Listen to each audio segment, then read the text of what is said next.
Good evening. As I said, we'll continue now with a little bit of an actual broadcast after we showed you some of the scenery here in Steveston on the estuary.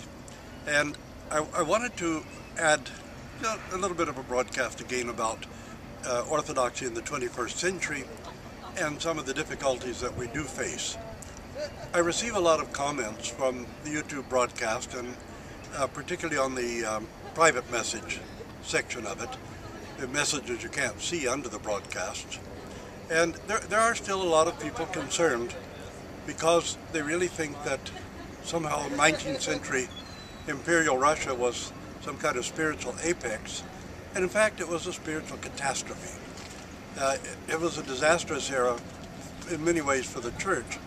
Toward the end of the 19th century and the beginning of the 20th century, some of our great theologians began to pull the church out of the darkness of the 19th century.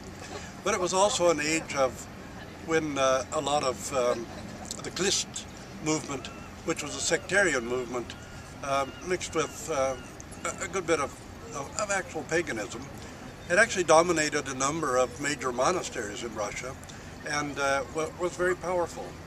In fact, Rasputin was in all likelihood a Christ rather than an Orthodox Christian.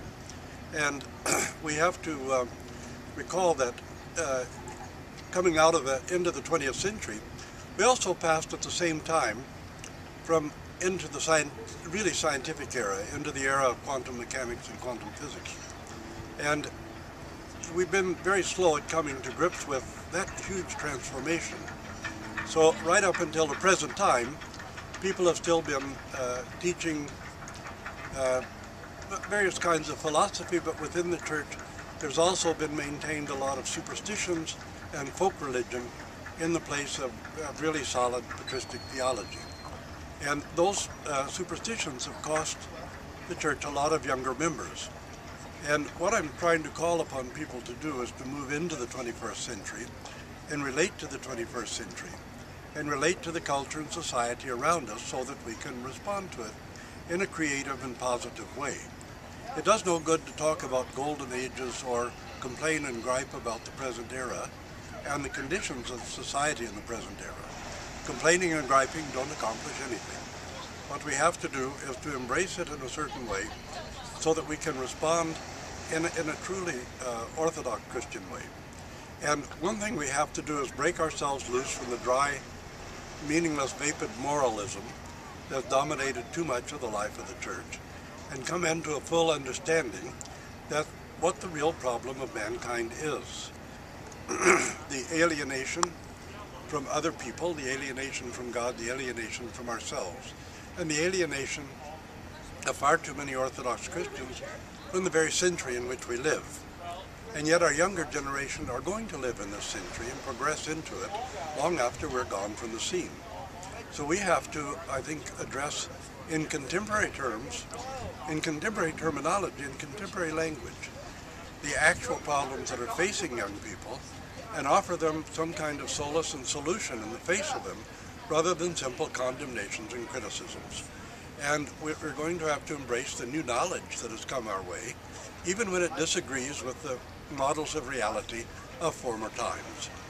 This is very difficult, and a lot of people will be somewhat resistant to it, but we also have to stop being carried away, some of our people anyway, with all kinds of fears and trembling about some kind of international conspiracies of all kinds. Because it's not useful, and most of the stories about international conspiracies are not true anyway. Satan has a pan-universal conspiracy, and that's what we need to worry about, not what people do. So I, again, to ask that we have a discussion and a discourse now about facing the real problems of the 21st century and of young people in this century.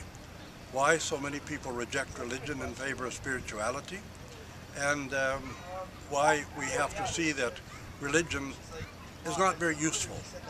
We need faith, not religion. And so I want to discuss these things, and I want to hear from you, the viewers, about them.